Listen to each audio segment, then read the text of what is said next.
Friends, hello again. This is Chaos Kings, chapter 4 of the conversation.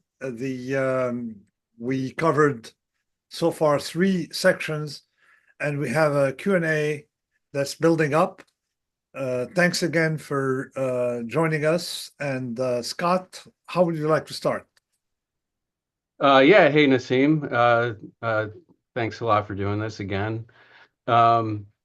So the last conversation, we really delved into the precautionary principle, what it is, how that 2014 paper that you wrote with Yanir Bar-Yam and Rupert Reed came about.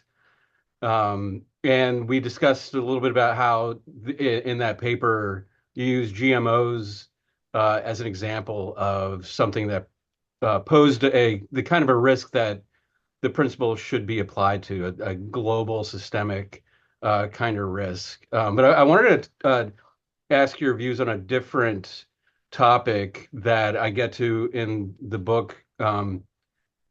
Towards the end of the book, I sort of pivot a bit through, the story about Rupert Reed, who's a climate activist, into something that I'm very involved with today as a reporter at the Wall Street Journal, which is climate change and how to address it and things that can be done to slow it down, various technologies. So in the book, I get into this proposal that some people are advocating, some very high level people actually uh, are saying that we really need to consider something that's widely known as geoengineering. And geoengineering is there's a lot of ways to do this, but basically it involves altering the atmosphere through injections of sulfur particulates, or even people even suggest diamond dust as something that can be done that will impede the amount of sunlight basically reaching the inner atmosphere of the Earth to slow down the cooling. Um, it's a precautionary principle issue because by its very nature, right, it's global. You are attempting to alter the global And atmosphere. irreversible. Uh, Advocates of this say, okay, we're already geoengineering the atmosphere by injecting massive amounts of CO2 and other greenhouse gases that are raising the Earth's temperature. So we've kind of crossed the threshold. So why not try to, do something else to slow it down? So I think it presents an interesting uh, case study for the precautionary principle. And I can, after I hear what you think, we can talk about Okay, what Rupert Reed thinks about it. the first very simple statement is that it presupposes that we understand how and why climate change is taking place, but we don't. And then the second point is that it presupposes that we understand the side effects of the measure. So let me Yeah. give you an example, a very interesting fiasco where no one foresaw the consequences of the particular remedial action.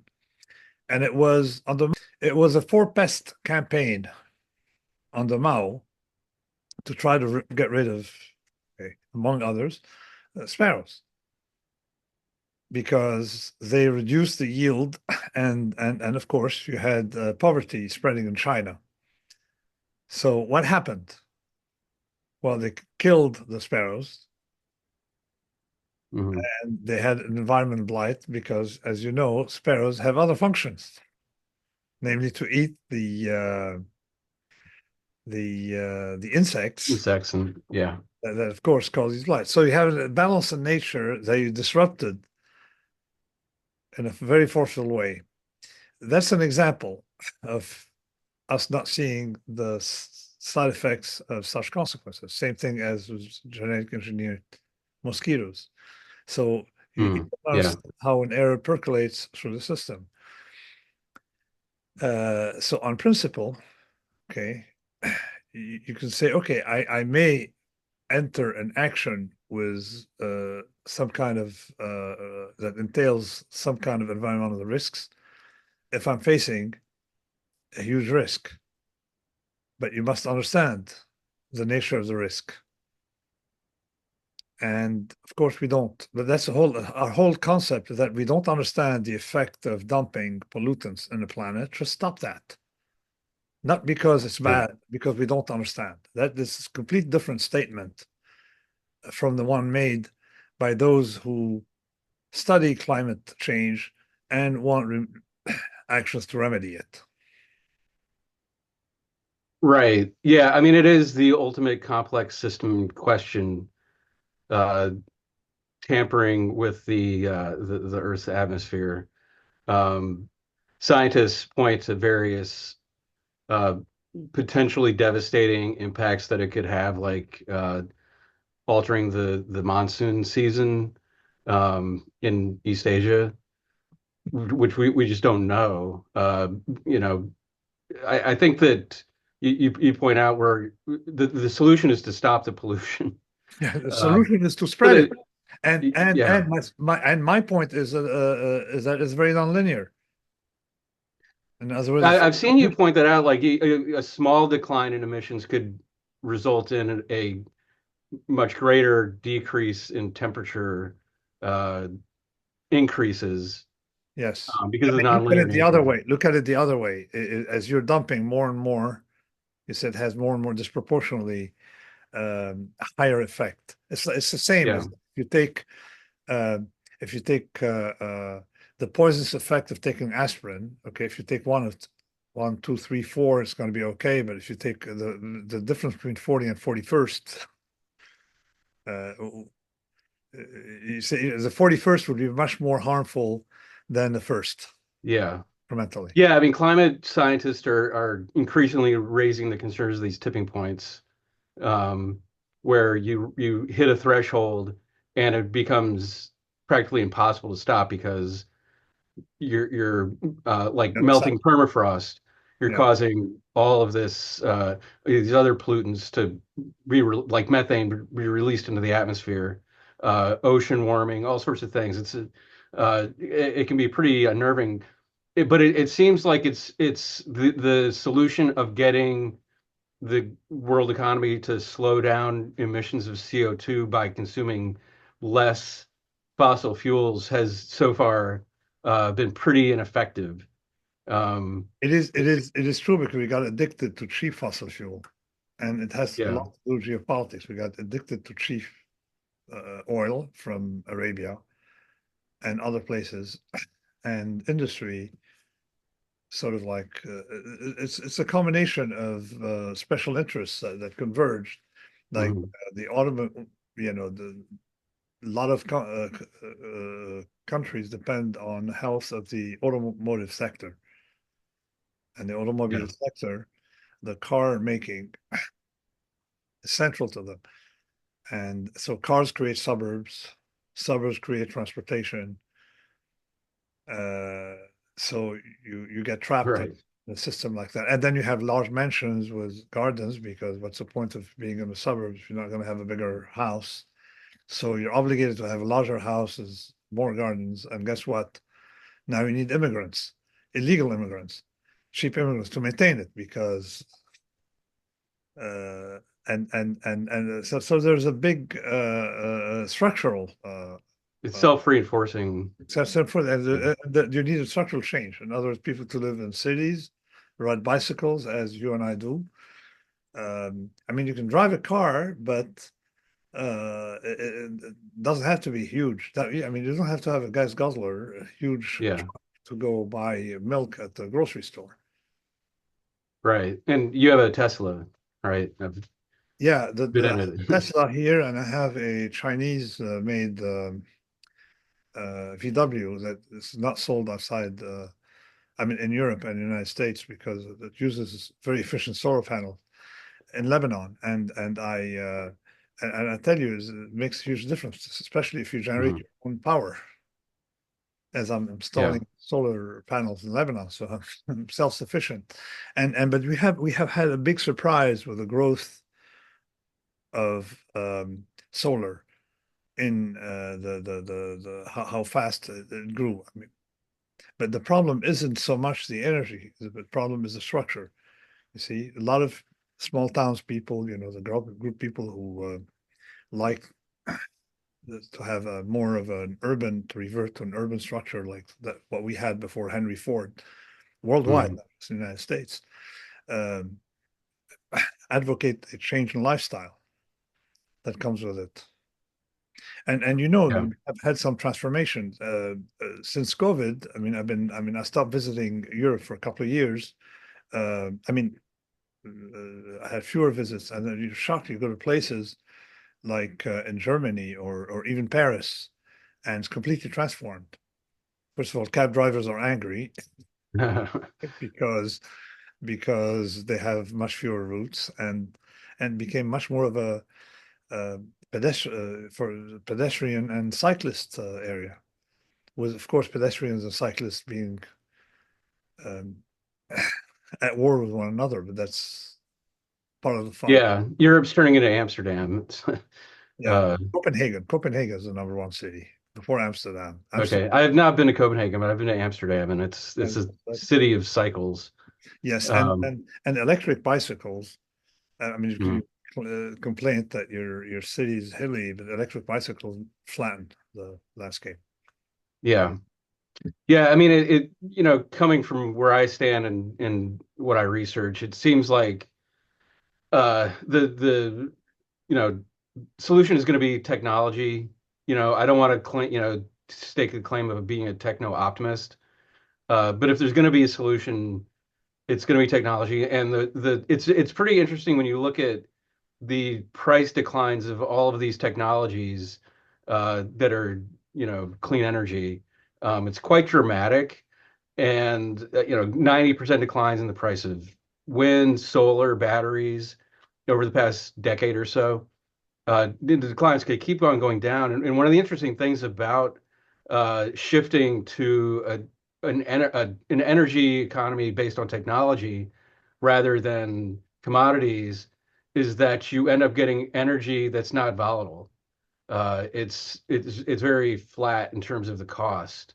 Right. There can be some volatility in some of the inputs of the You may stuff that have makes things weather up. problems, and you have swings in demand, depending on because you got more in the Mediterranean, you got a lot more sun in the summer than you do in the winter. Yeah, but batteries help solve that problem, and there's a lot of development going on there. But the point is not to eliminate fossil fuel. The point is to reduce it, and as you say, via Yeah. technology and also structural changes. And you can look at real estate prices right before COVID. I mean, people wanted to live in Brooklyn, which is like urban, but not without tall buildings. And you can look at this, follow the money. Even in Westchester, downtown Larchmont is vastly more expensive than it was. Hmm. Yeah, I mean, urbanization is definitely another solution. Um, so anyway, let's move on to the next issue I wanted to talk Sorry, about. before we finish, what was Rupert's Oh, well, Rupert read, that's right. Rupert thinks geoengineering is idiotic. Uh, he says it's terrible decision. He sees it as being the kind of view that a certain strand of Western scientists take towards the world, which is standing above it and outside it mark and down that tampering with. rule? Mark down that rule. Never ask a scientist about risk. Hmm. The better they are at their science, the worse they're going to be at understanding practical risks involved and Yeah. chain of consequences. It's almost by built.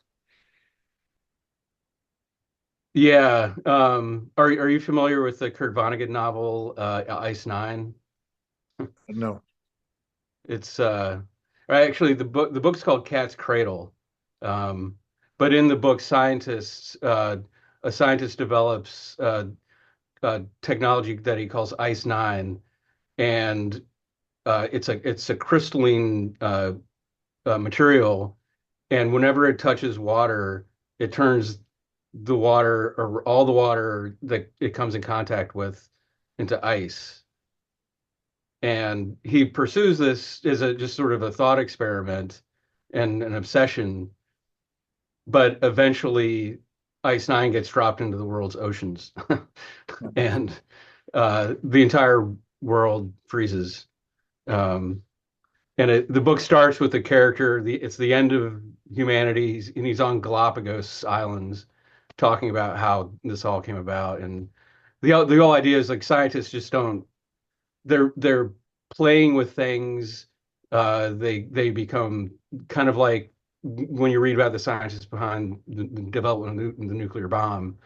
Uh, they're fascinated with the science itself, and they don't think about the consequences. And you could really see this with people like Oppenheimer after the bombs were dropped. They had great moral dilemmas and you know really and thought about the fact that they could be dropped on people. So yeah, it's a good book. I highly recommend it. But yeah, Rupert thought that geoengineering, the main lesson to be drawn from geoengineering is it kind of shows how fucked we are. If like this is That you're asking people where who we're have at. problems to provide you with solutions. Yeah. Um, so yeah, he thought that's the one and only good thing about it is it might make people wake up to the situation. Um, so the next section I want to talk about, it's the penultimate chapter, it's the great dilemma of risk, which is a phrase that Mark Spitznagel uses in one of his books. And it's about how, and we hit on this a little bit before, but it's about how during the pandemic, you started to sort of shift your views on libertarianism. And, Mark is just the ultimate libertarian.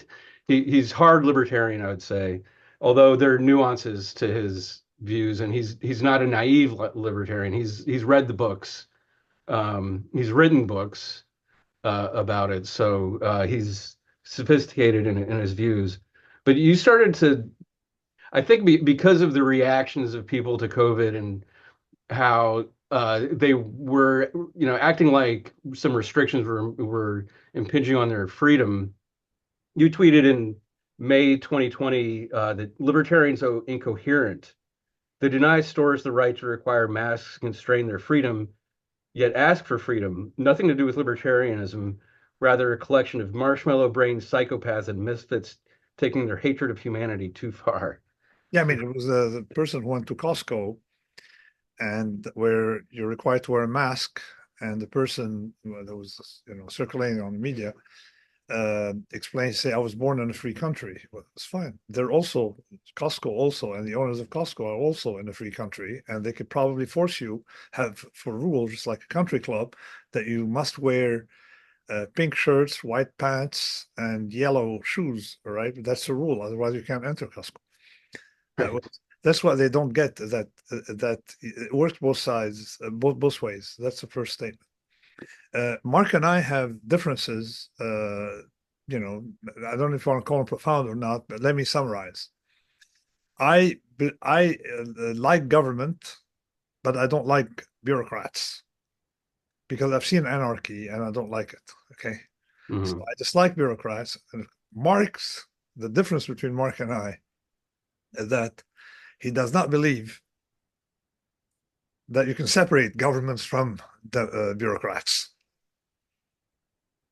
But then we tend to converge when we talk about Switzerland because he likes the system and admires the way they have handled these issues. Okay, and comes back to some kind of fractal localism. Mm-hmm. So that's okay. The other point is that Mark himself would, if you push him, you see, if you push Mark, you can get answers from him. If you push him, I he would pushed agree him. that no, von Mises, for example, was in favor of the draft. Okay. And then, okay, when you tell them that Hayek, and I keep citing Hayek, and von Mises as people who just don't mind having government. It's just the problem is that government should never enter some areas which include economic life. You see, it's not their job. Hmm. So Yeah, I mean, my arguments with Mark about this,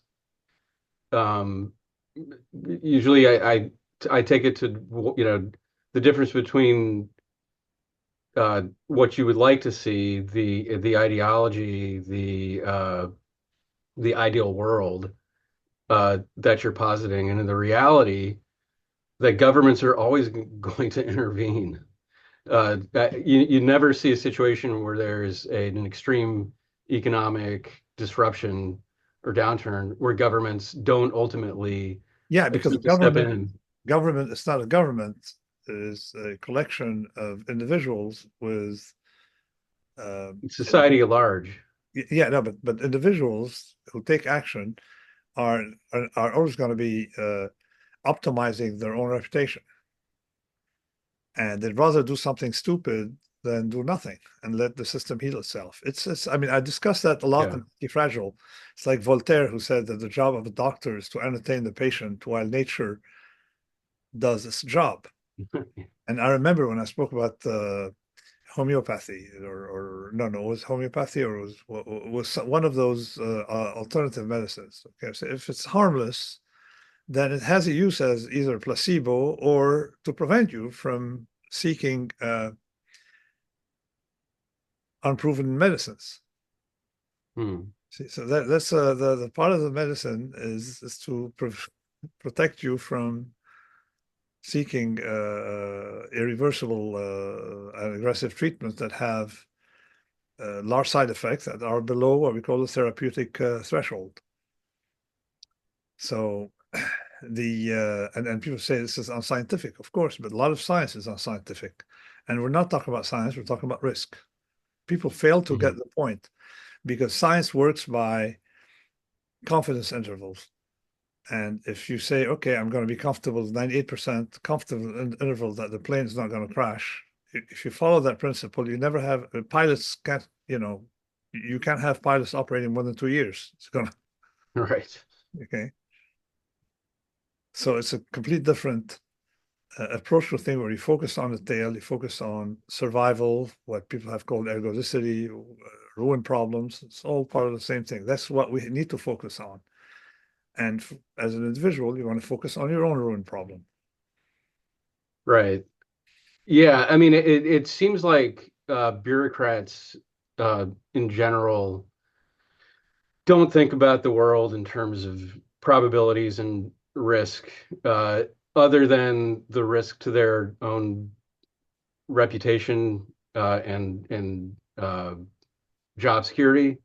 And that's why I think that they're always going to try to do something, Yeah, and often with good intentions. yeah, but the problem extends to lawmakers as well. And Mark advocates term limits, and I agree with him on that. Mhm. I mean, term limits are necessary because if people want to get reelected, whatever the measure is going to take is going to aim at reelection. If they know they're not going to be reelected, that's different. There'd be a lot more, uh, how to say, thoughtful in the way it's going to enact laws. Yeah, I mean, when you look at the age makeup of our current the lawmakers in our federal government, I think the case for term limits is getting stronger and stronger. We're being ruled by a gerontocracy. It's No, I ridiculous. think gerontocracy is usually not the problem. The problem is the reverse. Hmm. People who want to make a long career. Yeah, I know you say that. I mean, older people have proven their anti-fragility, And also older people, okay, anti-fragility in getting elected. And especially, yeah, I mean, they're good at getting elected, but there's another element that you don't find in the youth because, um, and you can find in old people. So in other words, the should not focus on age, but on term limits. And Yeah. traditionally, you have an age to become a senator. I think senator means an older person. So it used to be, I Hmm. think, 40, and you can move it up Yeah, to. but now you're talking about, people 70, 80, hitting 90. I think it's fine to have Well, a that is class of traditional in wise men societies. and women. No, that is traditional in all societies. You pick it's a council of the elders. You pick old Mhm. people, except that in the past they used to walk to work or walk to the agora, and were less likely to develop Alzheimer. Hmm. Yeah. Well, we can agree term limits are probably a pretty good idea. Um, so yeah, I just think that it's interesting, the trade-offs that you see in the applications of freedom that people make. Freedom is it's a difficult concept to, Yeah, a because lot it's of people. double-edged. It's Yeah, your freedom versus somebody else's freedom. yeah, but Everybody can't be free. there's It's a lot of incoherence that I observed during COVID. People say, okay, yeah, freedom to not wear masks, and they harm others, but they obey traffic signals. yeah. Yeah, I mean, so yeah, it's a huge constraint on your freedom to drive. Why do you have to obey a red light? So there are a lot of similar things. Why do you have to have a driver's license? Why are you using, sorry, why are you You see using, that? I mean, you see the same thing in the Second Amendment, gun control in America. Uh, Gun rights advocates, they want to have access to, machine guns, um, but they can't have, and they say that there should be no limits on access to weapon. You can't go buy a tank. You can't go buy a bazooka, and they don't question that. I mean, there are limits, and they try to claim that there shouldn't be any limits, no, but no, a there are, lot of and they people have accept a them. father. I remember having a conversation with you when you were working on a book and you spoke about the broccoli problem. It's like people don't want to have the broccoli or they don't want to finish their soup or something. Uh-huh. I mean, it is a father problem that some people have, and then they extend to some authorities, but not others. Yeah. Um, I think it's an interesting uh, theoretical concept that plays out in real life all the One thing time. we need to mention about COVID, and that was of course not in the precautionary principle, but that was in the black swan. And I was basically, I noted that, that line of reasoning that I remember there's a certain libertarian member of Congress who said that we should not have gun checks at airports because it Right. interferes with Yeah. freedom. Okay. I remember who that is. Okay. So the he said there's no more, and he used as backup the absence of terrorism. And I gave a similar example, one example of Oh black my a God. few years before. But so it's like people don't realize that if we don't have terrorism, and then again, it's a constraint on your freedom. They don't let you carry your gun or your bazooka on a commercial flight. So so I mean, but look, I mean, you can find this defective reasoning applied to COVID. Look, COVID isn't killing Mhm. anyone. All right. Why should we worry? I mean, even Elon Musk is making it. Elon Musk has trouble with some, I mean, he's very smart in some areas, but he has some trouble with some classes of associations. But so Yeah, it applies to free speech, which is his, domain where he claims he bought Twitter to expand free speech, and yet now he's actively restraining the speech of people whose political views he doesn't like. yeah, so no, there's there's some defects of reasoning aside from incoherence. But the point is, yeah, what should we, it's a waste of time to worry about COVID. It's the same Yeah. thing as it's a waste of You time, see, I said it's money stupid. to check people before they board a plane. And so this is where if you're going to focus on liberty, you're not doing liberty a great favor by debasing it. See, you have to have a ranking of what liberties we should have and focus on the most important ones first and go down the list. Yeah.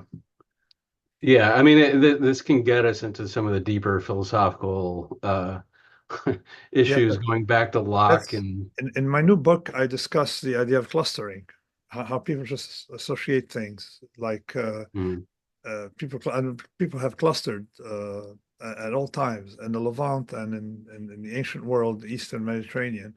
People used to cluster based on their preferences for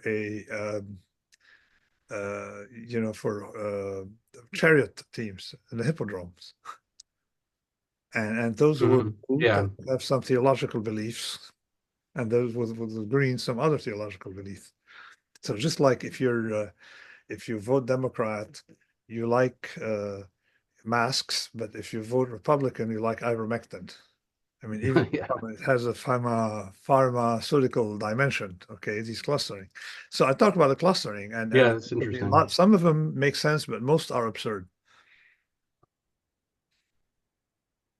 Yeah, I think that yeah, that's definitely you see it today in America and I'm sure elsewhere, but in the polarization of the two political parties, which is just expanding quite dramatically to the point where I think the two sides have trouble even talking to one another. see, no, but I think polarization is not so much of a problem.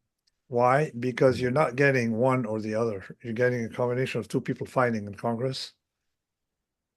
So it's a point where it's what they agree on that we have to worry about, like military spending and foreign policy.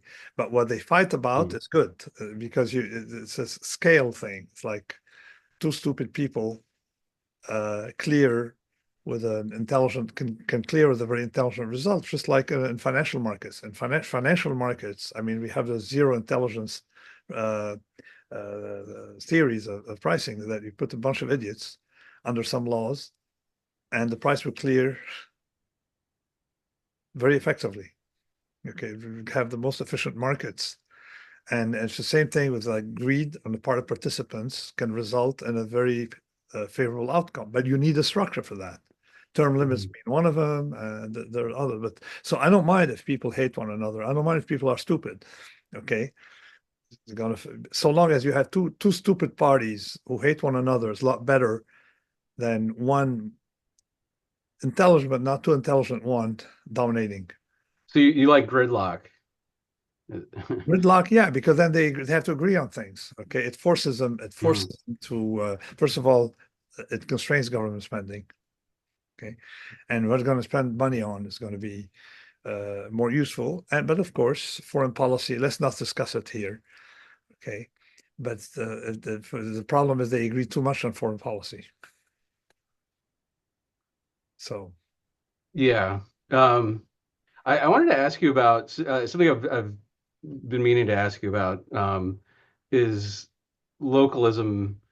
This is another area that I find kind of difficult to grasp in the application of it in the real world. In a way, I think about the fractal nature of localism, um, because you can get hyper local. How local do you need to get? And I no, I think mean, about this in terms there's of the something application to Brexit, because localism was Brexit. used Brexit. as a way to justify Brexit, and personally, I think Brexit was a very bad policy I don't decision. know. I don't know about Brexit. The problem of Europe is that on principle, it was based on subsidiarity. So, and subsidiarity means you everything's done at the optimal level. In other words, but with an asymmetry, you never do something higher up if you can do it at a lower level. So but in practice, when you put 200,000 bureaucrats in Brussels, okay, they're gonna start having, you know, to issue laws, okay, or Mm. rules and regulation, and say overregulate the whole place. That's the first one. The second point about Brexit is that it is fundamentally racist to believe that an English person must hire someone from Poland or the Czech Republic and not someone from India, when they connect a lot better with people from India. And an educated English person and educated Indian person are almost identical. And you can't say the same as the other one. So in other words, so Brexit is allowed England to connect with areas that it did conquer at some point. It was not a good idea to conquer them, but the thing happened, and these people are Anglophone. And so that was the second. And the third one is empirical. A lot of people complain about the effect of Brexit on England or on UK. Mm-hmm. But the drop of GDP of the UK last 10 years equals that of France, Italy. Actually, it's better than Italy, and the most of Europe. So it can't come from Brexit. Now the problem of the UK is there is a problem inherent from Brexit, which is the fact that when you go there, everything is based on immigrant labor. Cooks are immigrants, waiters are immigrants, doctors are immigrants, scientists are immigrants, professors are immigrants, the same like an engineering school in the US. And that is, so they somehow have an immigration problem, or they perceive it as an immigration problem. So there's a perception of a problem on the part of some part of the citizenry, and they get angry about it. Yeah, But I mean, I don't know. I lived in the UK for 5 years and traveled throughout the country, and I can't say that was my experience. I encountered a lot of English people. I actually reported on the Brexit vote.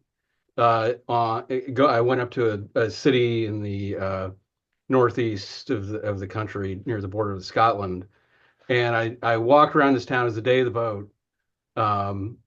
And I encountered mostly British people. yeah, I mean, And I if asked you gotta them, go how are they? population weighted, you got to go population weighted. The London area, Mhm. which is basically the big city state of London, and that's represent most of the economic activity of the UK, has, Yeah, I think, something like over 40% foreign-born residents. Okay, I mean, that in number, London. that's London, the Greater London, which is the bulk of the GDP of the UK. So the rest, okay, is just a tourist destination. Yeah. Well, I mean, these are towns that have suffered economic blight because the shipping industries have collapsed. But I talked to a lot of people, including cab drivers who, you like to talk to, and every single one of them, why they were all in favor of Brexit. Okay, and I'd ask them why is that, and they'd say, well, I read something on Facebook. But they all universally said it was because, or almost universally, and I say there were some exceptions, I suppose. It was because Poles were taking their place at the NIH, that they couldn't get an appointment because too many Polish people were in front of them uh, getting health care that British people should be getting. And this is an area that the percentage of the population that was Yeah, Polish, like that's less than another. 1%. Yeah, but that's another effect that before Brexit, anyone from Europe could come and work in the UK.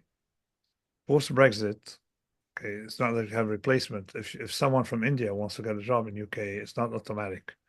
So he doesn't get your spot at the NIH unless the person, or he or she, unless the person waits in line and gets approved by the government. So it's a different mechanism. But before it was unconditional. Any European Mhm. could work in the UK. It's part of the European laws. And of course you But couldn't find any member of the UK could go to that. other parts of Europe That's true, and but all they want to do is go spend their money in Spain. I mean, it's not like they're interested in immigrating for labor. And when no. they either the rich go to Monte Carlo, and those who really want to immigrate, they go to Dubai, right, for tax reasons also. Right. I mean, so we're sidelined here on Brexit. So let's Yeah. see. We have questions, and we have to finish the book today. Yeah. So I brought up this chapter, The Great Dilemma of Risk. um, and um, where I talk about Mark's latest book, Safe Haven. And you wrote the foreword to that book. And I quote your colorful description of of the book. You said that it's Mark's monumental fuck you to the investment industry. And Mark told me hedge fund managers hate my book. I was just wondering what do you mean by that? Okay. It's this fuck you to the industry. No, I mean, people in the investment industry, to talk about the more general problem, don't have ideas. They usually pigeonholed into techniques that they acquired at age 23 and a half. Like, and it's not just portfolio theory. I remember there were people who were trained in Chinese candlesticks, right? Or people trained in technical analysis. So they have their own little silos and they're Mhm. stuck in them. And most people just follow rules blindly and they cluster. So and so that's the first thing. And Mark comes outside of that. I mean, when I wrote Food by Randomness, I was hated by the industry. And I was a victim of many smear campaign, which apparently helped me rather than hurt me. I will Second, say that I've learned about Fooled by Randomness from hedge fund managers, from a group of hedge fund managers that I knew that loved it. They're, some people but love. these are kind of outside the box. Yeah, they're Uh, outside the box, but people really hated it. Okay, they really hated it, I'm sure they did. so the people who liked it was people who failed. Say, okay, I didn't fail because I'm an idiot. I failed because there was randomness. Hmm. But those who succeeded, they didn't like it, or at the time were successful. Of course, did not like it. Didn't like it, and didn't like the Black Swan. Like this guy on CNBC, the clown on CNBC, he didn't like it. Of course, said, "Look, I made all this money. What was this guy saying?" When he commented on my book. So the second part is that most people in the investment industry don't have skin in the game. So they engage in strategies that are cosmetically a positive expected return. But the ruin problem is not theirs. It's a ruin problem for the industry. So the classic one is what I call the Bob Rubin, generalized Bob Rubin trade, Yeah. generalized LTCM trade. You Citigroup. make, you make, you make, you make, you make, and when you go bust, someone else pays for it. And so they optimize, people in the industry optimize on the reputation in the industry. So if everybody's short volatility, it's going to be short volatility, but a little less than the one's going to blow up and be in the papers. Like when LTCM blew up, we counted, I think, 38 different funds. And I don't know how many trading desks at banks that also blew up, Hmm. but less than LTCM. So they didn't make Yeah. they weren't at They were large. copying the uh, LTCM trade. yeah, or but the way you could be conservative is having milder form, of risk, because you don't mind blowing up when everybody's blowing up, so long as you blow up less than the average. Okay, so Yeah. there's no penalty. It's not their money. Okay, when you think in terms of your own uh, wealth, then of course the structure is going to be different. You're going to focus on ruin problems, and you're going to try to have no left tail, etc. So that's another reason people don't like Mark. And then also, finally, he doesn't look like one of them. Hmm. Like some guy who lives, doesn't go to their conferences, and doesn't he doesn't mix with the industry. So they don't like him. So he's like sort of like withdrawn from it in every single respect, which includes the social one. Yeah. I mean, I think another aspect of it is his analysis of the returns of all these different strategies shows that none of them work. Like it's a Yeah. complete waste And of also, time. okay, no, he believed this. It's all like compensation scheme, as Buffett would say. Yeah, And then all these other things as well. I mean, this is of course, this is probably the major insult that I ever overlooked, is by saying effectively you are all fooled by randomness, right. and hiding it via devious methods.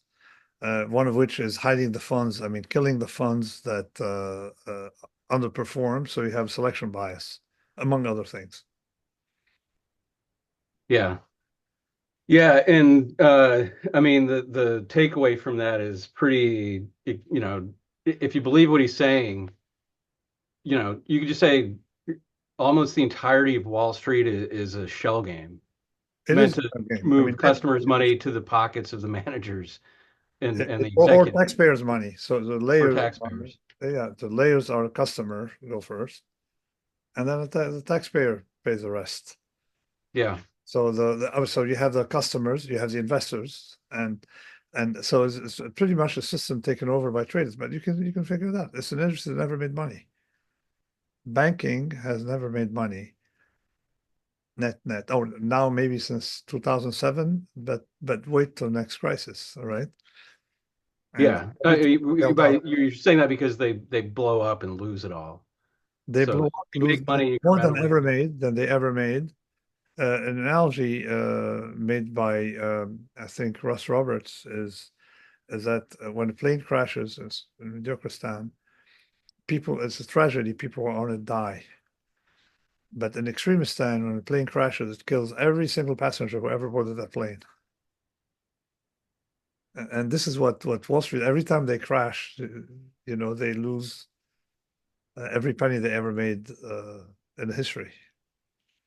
So Yeah. you can tell it's not a I health. know far too many examples of that. Exactly. And Obama did bail them out, as you know.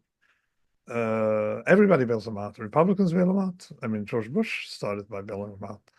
Mhm. So against his own, he said, against his own principle, but you can't because why? Because it's too big to fail.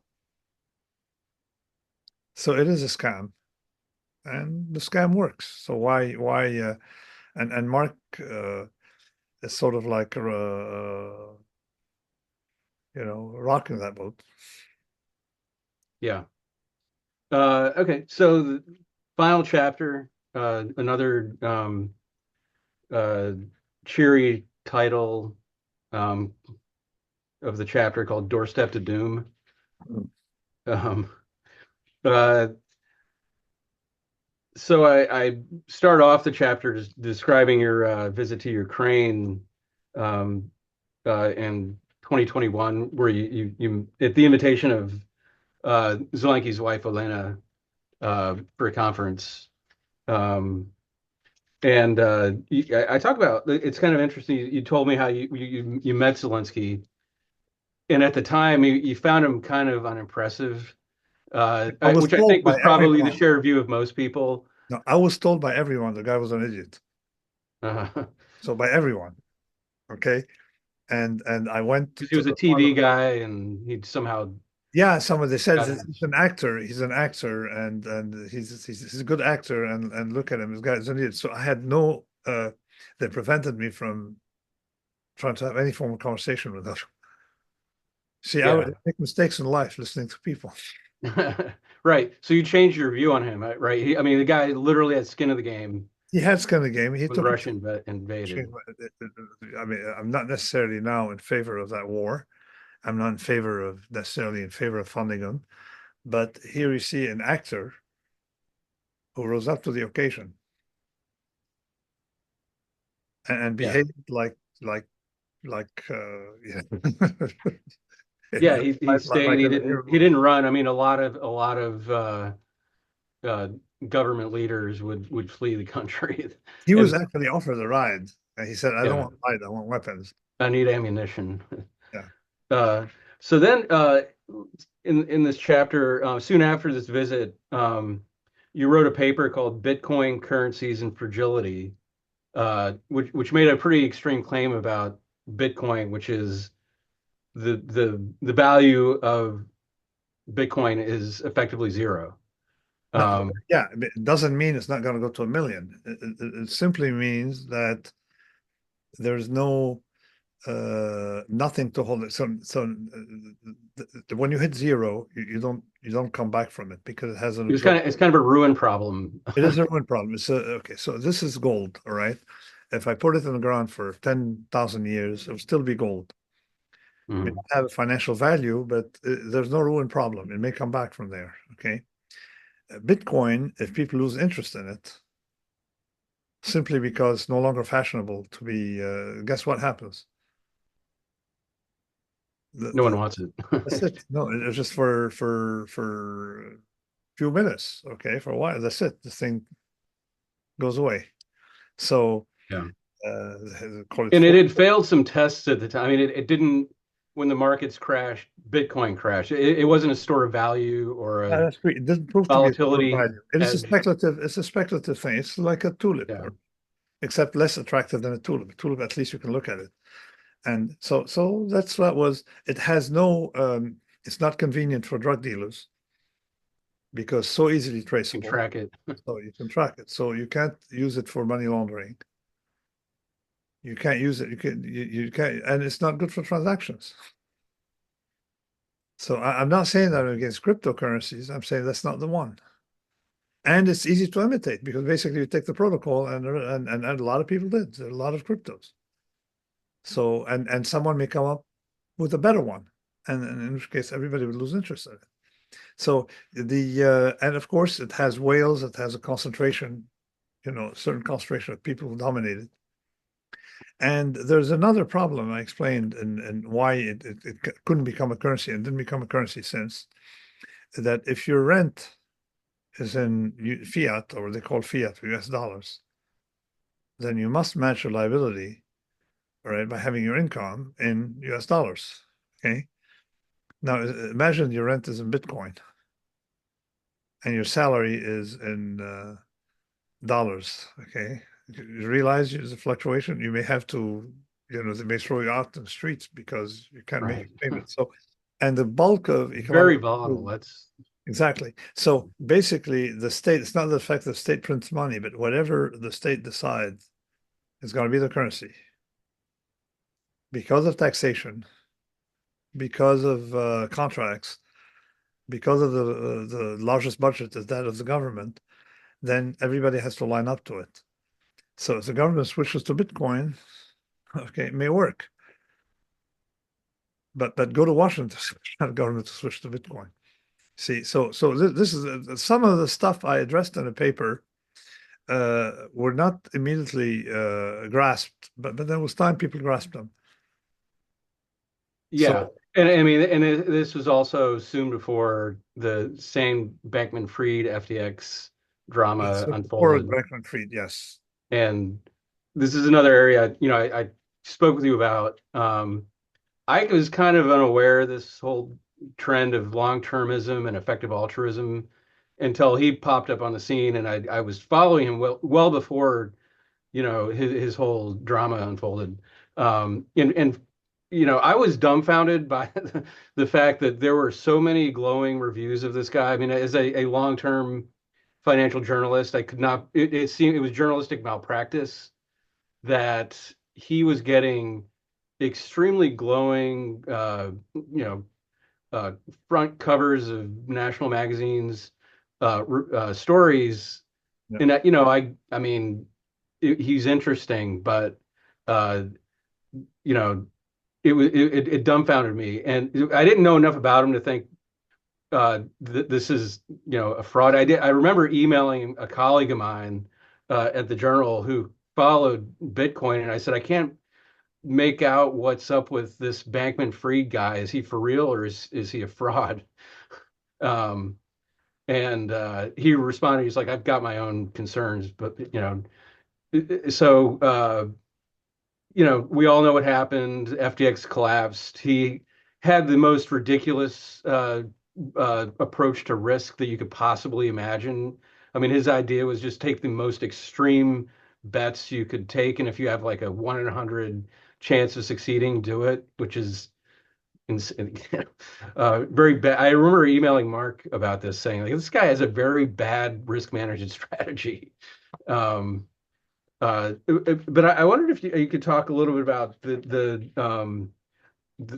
long-termist Oh effective yeah, no. So thing, because uh, you'd met some of these people I and met in the formed an idea beginning. about them. Yeah, I was initially. It was I think right after the Black Swan that I discovered there's a bunch of people who are dealing with some kind of cost benefit analysis to all kind of weird actions to keep humanity alive. These guys at Oxford.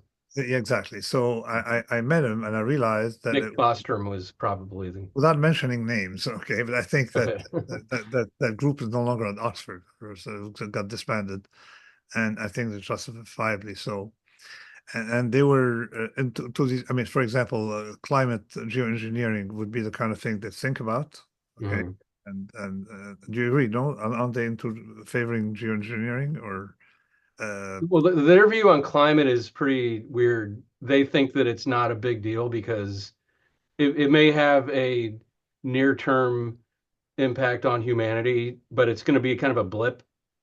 I So see. that their goal is to make sure that to ensure the long-term success and existence and expansion of the human race in the billions of years in the future into outer space, and it gets pretty weird. So So climate would not be something they would care about. They would care about pandemics, um, and they would care about AI as a existential threat. yeah, But global warming is not one of them. They don't care about poverty. global warming. Okay, so in principle, you have to worry about existential threats. But from my conversations, my point is that you're building uh, your case on using models. Mhm. Okay, and you don't realize that the big problem is also there is existential threat from having the wrong models, and somehow there's a class of people who don't understand second order effects. I mean, we discussed them in the past. Yeah. We There's something they don't get it, and you explain it to them, they get it, and then you have a second conversation, and they still don't. Then they forgot about it, and they don't get it because they're built They have that. a narrative in their minds, and they Yeah, just the way no, there is something. I wrote an article I was criticized for, in an article, the chapter of the Black Swan for the second edition, where I spoke about risk blindness. Just like some people may have some kind of theory, deficit of theory of mind, like that he doesn't know that he knows that he knows, like the theory of mind is what people may think. I started being approached by people who want an exact definition of a black swan, and I told them it depends on the observer, right? So, oh yeah, gee, yeah, you're right. I mean, didn't think about it before, that someone on a plane hitting the World Trade Center knows, it's not a black swan, but people in the tower have no idea. You don't realize that information is not universal. No, I didn't think about it. So a lot of people who do very well in physics typically have such deficits of the theory of mind, and without going into without categorizing them, without going to pathologies. Right? There's some people are not good at, at at realizing that ideas have nuances as well, and it connects. So these people just like are my nightmare. They're trying to build risk models on using scientism when my biggest problem is scientism. Scientism yeah. means the application of science outside its limits. Yeah, well, I think in a way, like you could see how someone like Bankman Fried could get lured into this because it's a wild bet on something that's almost it's out of science fiction, but you're gonna roll the dice on that one thing. And you when I talked to you, you told me, I quote you in the book saying these guys have gone haywire. They're modeling, but what if the model is wrong? I doubt they're very good at probability. Before colonizing Mars, make sure the Earth works. Yeah, that's the I other thought that thing. was a good point. Colonizing Mars. This is this idea of Mars. When someone is focused on Mars, I know they have a problem because we still don't know what's at the bottom of the oceans. So Yeah, it's sort of kind of a childhood dream, I want to go to the moon, and now they want to go to Mars. Crystallizing into all these weird ideas. yeah, yeah, and that's a Elon Musk thing. He's part of these, groups, and it's you can sort of see how it. Yeah, I think you think too much about this, and these guys think they're smarter than everybody else. I Yeah, it's believe. always like that. People are always think they're smarter than everyone else before blow Yeah, up, and after blow up, it takes them a year of have a year of depression, and then they come back and think that it was like bad circumstances, but their ideas are great. But I yeah, think space is interesting. Okay, space is where science sort of works, but we got much bigger mm, problems. And I remember people criticizing the NASA for spending all this money to send a person to the moon, which is a nice ego show, but while at the same time, inner cities were in complete disarray. yeah. That was Yeah, I mean that was back in the the old Cold War, between the Soviet Union and the U.S. and it was more an attempt of like one-upmanship.